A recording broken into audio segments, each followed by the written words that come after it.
Alors nous allons à présent, avec cette image, la coucher sur ce fond blanc qui est en dessous, afin de faire croire qu'elle est posée sur une table. Alors pour ceci, nous allons travailler avec l'outil transformation, torsion et perspective de Photoshop, mais pour garder toute la proportionnalité de cette image lorsqu'on va la coucher sur ce fond, nous allons être obligés de travailler avec les repères de Photoshop. Pour avoir ces repères sur Photoshop, les repères viennent avec la règle ici, et pour avoir cette règle, il faudra cliquer sur Affichage et avoir Règle cochée. En ayant cette règle cochée, on pourra descendre les repères comme ceci sur notre image. Nous souhaitons avoir le centre de notre image. Pour ceci, nous avons le fond de l'image qui est carré. Alors je vais aller dans Images, je vais faire taille de l'image. Donc là je suis en pixels, je vais me mettre en centimètres pour savoir le nombre de centimètres que j'ai dans l'image. Donc j'ai une image de 29 cm 70 par 29 70. OK. Donc si je fais la moitié de 29 70, le centre de mon image sera de 14,85 de chaque côté. Alors pour créer ces deux repères à 14,85, je pourrais éventuellement les prendre, comme je vous ai montré tout à l'heure, venir ici et puis chercher 14,85. Ceci est un peu trop long. Je retourne ici dans faire affichage, je fais nouveau repère horizontal. Oui, et là je tape 14,85 cm et je fais OK. Donc là nous avons notre centre horizontal et je recommence à faire la même chose avec un nouveau repère, et là ça sera vertical, et où il sera toujours à 14, là nous avons le centre de notre image. Pour savoir si ce calque est vraiment au centre, j'appuie sur la touche CTRL, j'appuie sur l'image, et là vous voyez que déjà sur les côtés, quand je suis à droite à gauche, donc là j'ai des points rouges qui viennent sur les côtés d'image, et lorsque je monte, vous voyez au centre de mon repère il est rouge, donc je serai centré par rapport à mes repères et par rapport au fond blanc, que ce soit en hauteur ou en largeur. Et ceci va être déjà un premier repère qui va me servir lorsque je vais la régler avec l'outil torsion de Photoshop. Toujours question de proportionnalité, je vais descendre un repère. Je vais cliquer sur la règle et je vais déjà mettre un repère sur le haut de mon image. Je vais en redescendre un autre. Je vais mettre un repère sur le bas de mon image, ce qui va me donner déjà la proportion de mon image. Alors sur le vertical, pareil. Je vais mettre d'abord celui du fond ici. Et je remets un autre ici. Alors ceci me donne déjà tous les repères par rapport à mon image d'origine. Alors maintenant, avec ces repères, je vais coucher mon image. Alors pour cela, je vais faire CTRL-T pour saisir mon image et un clic droit dessus et j'ai l'outil torsion. Avec l'outil torsion, vous voyez que j'ai 8 poignées tout autour de mon image et je vais travailler avec ces poignées pour coucher mon image sur ce fond blanc. Alors, je regarde un peu comment ça donne au départ, comme ceci. Donc là, je vais lui donner un coup comme ça, vous voyez, un coup comme ça, de façon déjà à la rendre. Alors, vous voyez que les guides des repères m'aident particulièrement. Donc là, celui-là, non, ça ne va pas aller. Voilà, il faut donner la perspective comme quoi que votre image est réellement couchée sur la table. Voilà, là on est pas mal. Là on est pas mal. Alors question proportionnalité, ça va pas mal. Alors, donc là je me remets, pour me donner une idée, je me remets ici sur un point de mes repères. Et si je veux garder tout de même une homogénéité de mon image, je vais mettre là sur l'autre point de mon repère.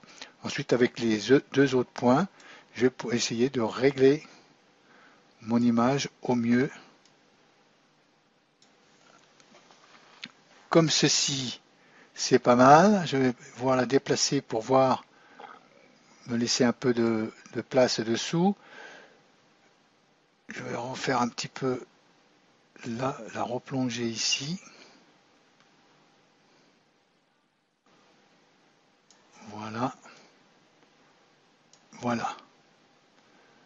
Je pense qu'on est bien positionné comme ça. Donc je repositionne sur mes repères pour la remettre comme elle était. Là-dessus, je vais accepter ce que j'ai fait. Et là, je vais pouvoir encore de nouveau refaire cette RLT. Et je vais peut-être la coucher un tout petit peu plus comme ceci. Alors là, je fais l'ensemble. Hein, juste, je la tourne en degrés pour la positionner dessus.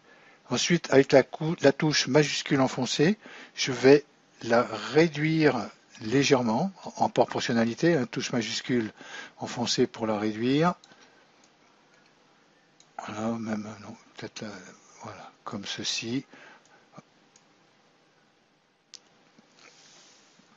Et même la coucher un tout petit peu plus. Je vais accepter, je vais lui redonner peut-être un petit coup de torsion. Alors pour ça, de nouveau, c'est RLT. Et la torsion, qui n'est pas du tout le même outil, hein, quand on prend le... Et donc là, je vais rallonger mon image ici. Voilà. Voilà. Et voilà, je crois qu'on est pas mal comme ceci. Et là, je vais accepter ce que j'ai fait. Maintenant, mes repères, je ne vais plus en avoir besoin. Alors là, je pourrais reprendre éventuellement un par un mes repères et les faire glisser pour les faire disparaître dans les coins de la règle. Mais là, je vais faire affichage et je vais faire effacer les repères de la zone de travail et ça m'efface tous les repères de la zone de travail. Alors maintenant, sans les repères, on voit mieux tout de même notre image. Je vais la redéplacer ici. Alors là, déjà, vous voyez, j'ai de nouveau mes guides en rouge qui apparaissent pour me donner une idée de la position de mon image. Maintenant que nous avons couché notre image sur cette table, peut-être que nous reviendrons dessus pour la coucher un tout petit peu plus, mais nous allons commencer à enlever les pièces de puzzle sur cette image. Alors pour sélectionner ces pièces à retirer, nous allons passer par deux méthodes. La première méthode, ça va être d'appliquer des masques. Et la deuxième méthode, ça sera de travailler avec l'outil plume. Je préfère travailler avec l'outil plume, je trouve que c'est beaucoup plus pratique, parce que pour peindre avec le pinceau, pour enlever l'épaisseur de ces pièces dans ces puzzles, vous voyez, il faudra être vraiment un bon de la souris, ou à moins avoir une tablette graphique, et à ce moment-là, vous aurez plus de facilité à retirer les pièces de ce puzzle. Mais comme je vois, quand j'ai zoomé sur ce puzzle, je vais reprendre la touche main là, vous voyez, je me rends compte que mon JPEG il est un petit peu allongé, puis même mes pièces sont allongées. Donc je vais revenir dessus juste pour rabaisser la hauteur de cette photo. Ici sélectionner, refaire cette RLT, et juste sur la hauteur, je vais diminuer un peu la hauteur pour que ça semble un tout petit peu plus, oui. Oui, comme ça on est quand même mieux. Et je vais accepter ce que j'ai fait. Donc je reviens avec la molette de la souris sur la pièce que je veux retirer. Je vais retirer cette pièce-là. La première méthode que nous allons prendre, ça va être par le masque. Pour activer le masque, il suffira que je clique sur la touche Q du clavier.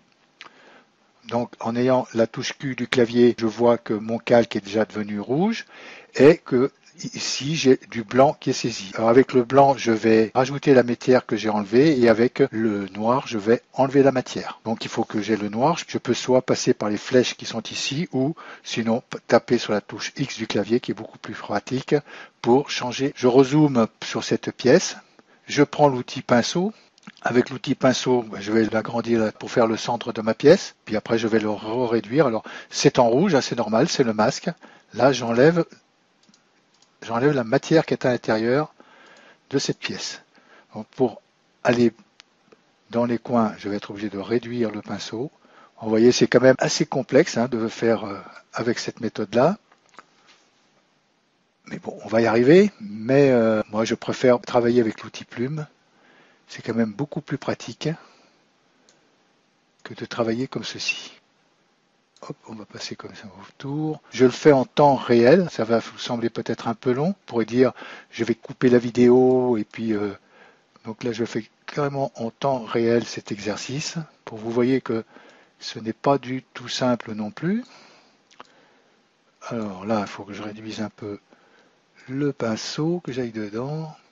Là, je rezoomerai pour finir mieux le contour après. Là, je vais déjà faire le plus gros. Alors, si je me trompe, ben, pas de problème, je retouche la touche X et je reviens.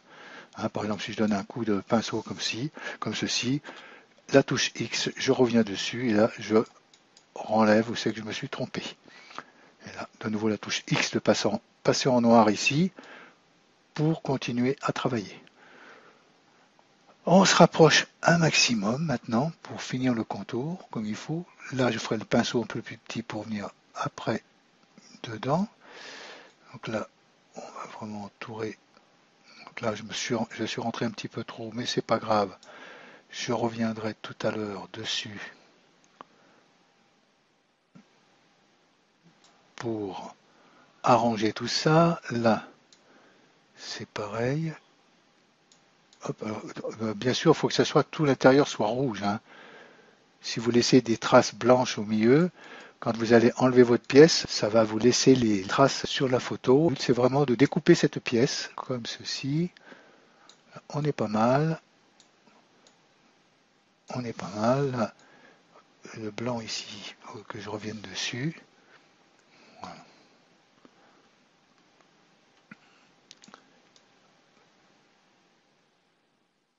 Voilà.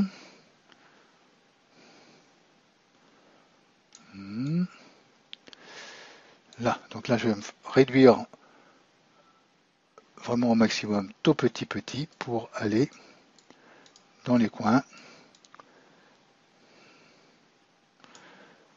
Il faut quand même que ça soit assez précis hein, pour faire du bon travail.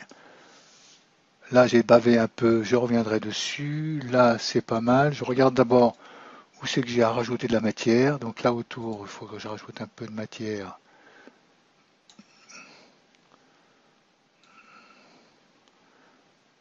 On est bon.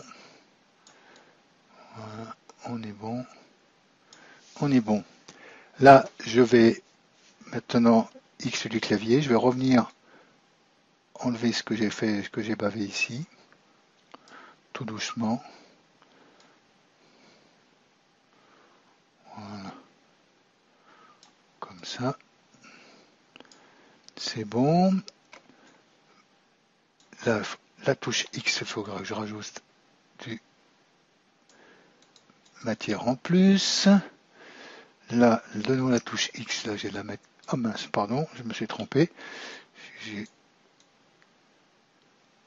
Hop. Hop. Voilà.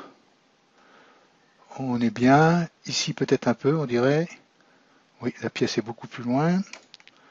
On va redescendre. Je me remets en noir avec la touche X. Et là, la pièce, elle vient beaucoup plus loin. Elle vient jusqu'ici. Voilà. Vous voyez, c'est quand même un petit boulot. Surtout à la souris. Bon. Avec le crayon d'une tablette graphique, ça irait beaucoup plus vite et ce serait beaucoup plus fin. Je pense que il n'y a pas beaucoup d'entre vous qui doivent peut-être avoir une tablette graphique, donc c'est possible de le faire comme ceci avec le pinceau, la touche Alt. Vous voyez, hop, je viens jusqu'au bout, là et là. Voilà. Je pense qu'on est bon. Je regarde un peu mieux. Alors, quand je rappuie sur la touche Q, vous allez voir, ça me sélectionne ma pièce. Quand on voit la sélection, on pourrait éventuellement, si c'est mal sélectionné, revenir avec la touche Q et retravailler dans cette pièce. Donc, en ayant cette pièce de sélectionner, il faudra que je retourne sur un outil de sélection pour pouvoir la couper. Je vais prendre cet outil-là, je vais faire un clic droit sur ma pièce et là, je ne vais pas copier ma pièce, je vais la couper calque par couper. Ça m'a saisi, vous voyez, ma pièce autour. Avec l'outil déplacement, je pourrais éventuellement l'emmener ailleurs. Je vais l'emmener ici. Je vais réduire un peu. Je vais ramener cette pièce-là. Et pour pas qu'elle ait vraiment, qu'on voit qu'elle ait la même forme que celle-ci, comme si on était en train de faire le pulse, je peux lui faire cette RLT et je vais la tourner légèrement pour lui donner une autre position par rapport à ma table. Là, je vais accepter ce que j'ai fait. Et bien sûr, ce calque qui est là, calque 1, je vais le renommer et je vais l'appeler pièce 1. Voilà déjà pour ce qui est de cette première pièce que j'ai sélectionnée. Nous allons voir maintenant sur une autre pièce, la deuxième sélection que je vous propose avec l'outil plume. Mais je vois que là je me suis trompé parce que j'ai nommé là le JPEG. Si je désélectionne ce calque, vous voyez que j'ai noté pièce 1, mon fond. Il faut que je passe en bas et que je nomme cette pièce 1 ici, du moins JPEG.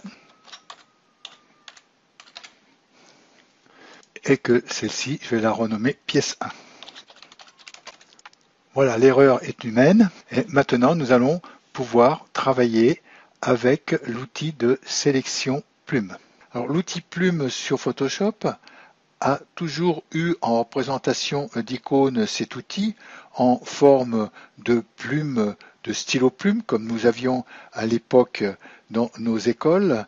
Et cet outil n'a pas évolué jusqu'à la version CS6 du logiciel. Avec la dernière version, l'outil plume a une fonction de plus. C'est l'outil plume de courbure. Je suis sur la dernière version de Photoshop CC 2018 et lorsqu'on vient sur l'icône de l'outil plume, vous voyez une animation qui montre la fonction de cet outil. Un nouveau gadget que nous a offert Adobe dans sa nouvelle version, mais qui ne vous apprendra rien de plus. Par contre, si vous faites un clic droit sur l'outil, nous avons toujours l'outil plume que nous connaissions dans toutes les versions de Photoshop. Nous avons aussi l'outil plume libre et nous avons l'outil plume de courbure. Alors, ce nouveau outil plume de courbure a été rajouté dans la dernière version de CC. Après, vous retrouverez les trois autres outils, ajout et suppression de points d'ancrage et l'outil de conversion de points, qui ont toujours existé sur Photoshop. Avec ce outil de courbure de Photoshop, il est vrai que dans l'exercice que nous allons faire, c'est l'outil qui est idéal pour détourer cette pièce de pulse. Si vous avez suivi mes tutoriels sur Photoshop de A à Z et Photoshop pour photographe, vous avez déjà une notion sur le maniement de l'outil plume. Avec cette nouvelle version de l'outil plume, qui comprend maintenant l'outil courbure, j'ai réalisé un nouveau atelier sur l'outil plume de Photoshop, que j'ai appelé l'outil plume de A à Z. Je vous conseille, si vous n'êtes pas sûr de votre maniement avec cet outil, de suivre cet atelier avant de continuer celui-ci. Nous allons débuter notre sélection de la prochaine pièce Pulse avec l'outil plume que vous connaissez et que vous allez pouvoir réaliser avec toutes les versions du logiciel. Ensuite, nous allons sélectionner une autre pièce dans le Pulse et avec le nouvel outil de la plume, soit la plume de courbure, réaliser la sélection d'une autre pièce. Nous allons maintenant zoomer sur la pièce de Pulse. Nous allons détourer cette pièce. Alors avec l'outil plume, mon premier point, je vais le mettre ici. Mon deuxième point, je vais le mettre là. Ensuite, on tire la tangente, voilà, comme ceci. Je supprime ma tangente là. Je vais me mettre à peu près ici dans l'œil. Je clique là. Alors, là, je ne vais pas trop perdre de temps pour détourer ce JPEG. Vous avez toutes les explications des maniements de cet outil plume avec le tutoriel, l'outil plume de A à Z. là, je me mets ici. Je me remets ici, oui, à peu près, ça devrait faire. Voilà. Hop, ça, je coupe la tangente. Là, bon, on va essayer de se remettre là. Et là, on va le remonter. Voilà. Qui est parfait. Je recoupe la tangente. Je vais me mettre dans ce coin-là. Je recoupe la tangente. Je vais obligé de recouper la tangente, c'est tellement tordu ces pièces. Je vais mettre ici.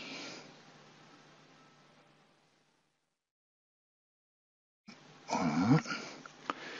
Je recoupe la tangente. Je me mets là de l'autre côté en face. Aïe. Je vais faire CTRL-Z parce que j'ai lâché le clic de la souris.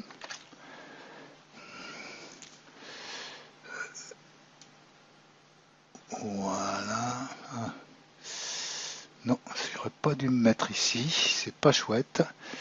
Je le ramène, je fais CTRL-Z. Ça va me le supprimer. Je vais me le mettre là plutôt. Ça va peut-être mieux aller pour le prendre. C'est un peu biscornu. Alors on va se mettre comme ça. On va couper la tangente déjà. Ensuite, je vais créer un nouveau point ici que je vais descendre. Descendre ici. Ensuite, je vais récupérer un nouveau point. Je vais peut-être zoomer un peu plus, voilà, qu'on le voit mieux. Je vais récupérer un autre point ici que je vais rentrer là. Voilà.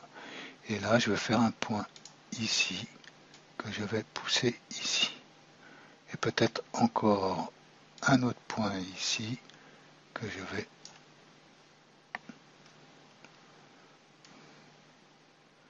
j'étais sur la tangente, donc c'est ça qu'il faut que je me mette. Voilà. En poussant celui-ci, ça a décalé celui-là. Un autre point ici. Et j'agrandis. Voilà. Là, je pense que je dois pouvoir le sortir jusqu'ici. Je resélectionne bien sûr. Ah ben il m'a enlevé. Je resélectionne mon bout là.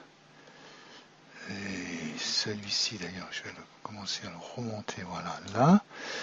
Et là, je vais pouvoir reprendre jusque là.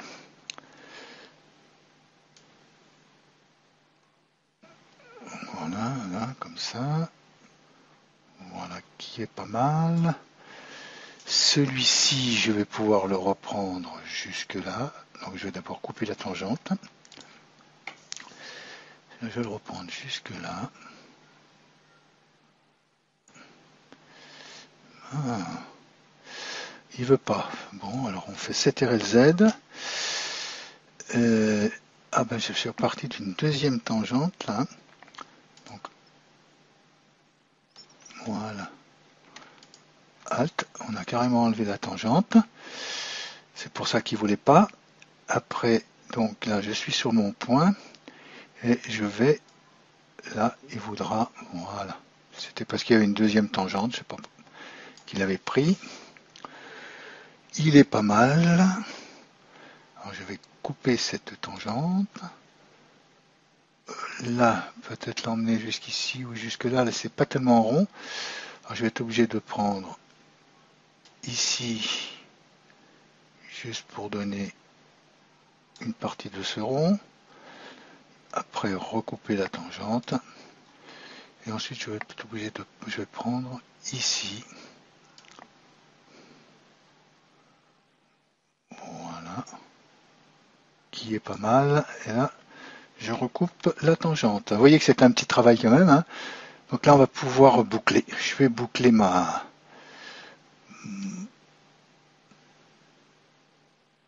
Voilà, on va l'emmener là.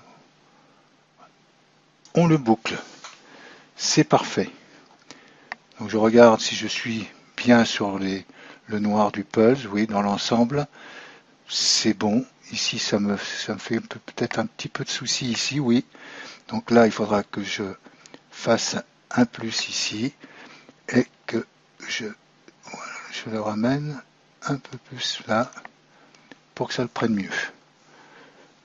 Donc bien regarder avant de sélectionner si vous êtes bien tout autour, comme ceci.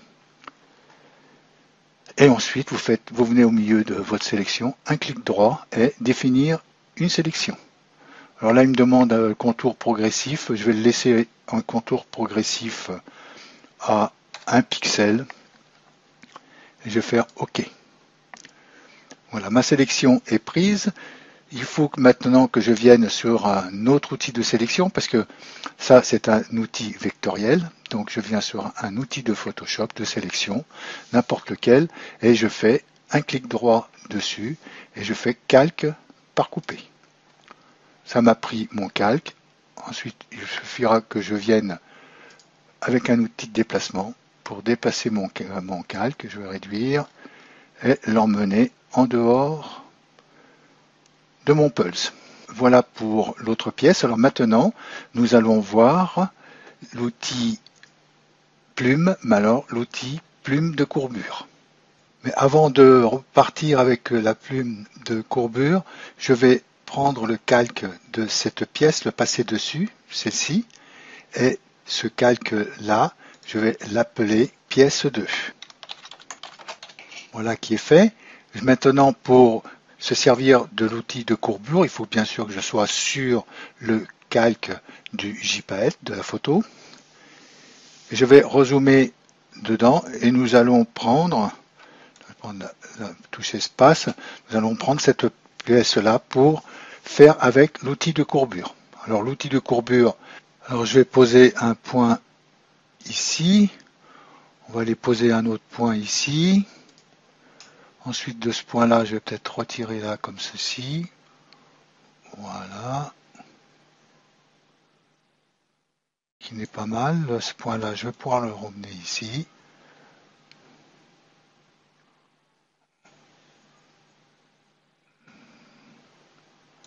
Là, ce point-là, je vais en faire un ici. Pour dire de tourner. Alors là, c'est assez simple. Hein, avec l'outil de courbure, on arrive facilement, vous voyez, à tourner autour de la pièce. Il suffit de revenir, il n'y a pas besoin de toucher de touche CTRL pour refaire ce qu'on a envie de faire. Hop, on revient là, on va donner la courbure ici, peut-être un petit coup ici, voilà, ici. Voilà, je vais reprendre carrément ici, comme ça, celle-ci aussi, comme ça.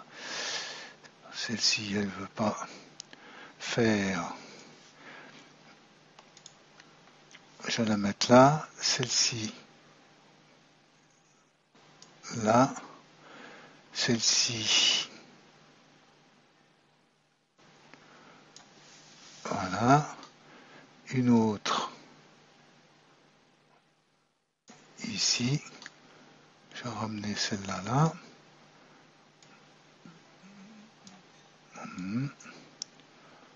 voilà, ensuite on va en ramener une autre ici, là,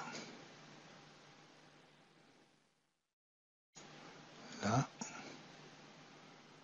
là, on va en faire une autre là, là, on est bon.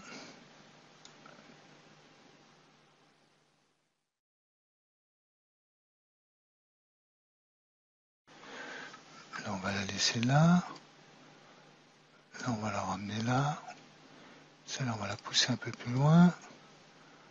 Voilà, là, on va le prendre là dans le coin. Celle du haut,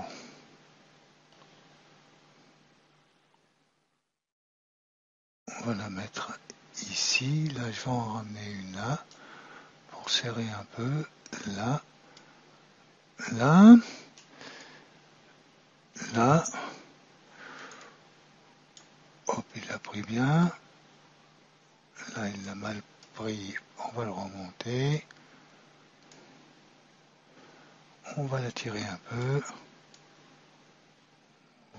Voilà. Là, on va en refaire une ici qui descend là. Là, on va aller jusque dans le coin. Bon, là, on va le ramener un peu. On va le repousser un peu. Voilà, et comme ça. Alors celui-là, là, on va le ramener. On va monter. Oui, elle suivait presque, mais mettre comme ça. Celle-ci, on va la mettre là. Là, avant de boucler, je voudrais d'abord regarder, mettre celle-ci ici, et là, on a bouclé notre pièce. Je remonte un tout petit peu. Là, je redescends, je règle un peu. Et là, je vais pouvoir faire maintenant un clic droit et définir une sélection, comme on a fait tout à l'heure. Je vais garder le contour progressif à 1 et je vais faire OK. Alors toujours en ayant bien sûr le calque JPaET sélectionné, je vais prendre un outil de sélection qui est là, un clic droit sur ma sélection et calque par coupé. L'outil de déplacement, je vais pouvoir déplacer cette pièce pour l'emmener en dehors de mon puzzle. Je vais dézoomer et voilà. Alors là, nous avons déjà détouré 3 pièces avec 3 outils de sélection différents.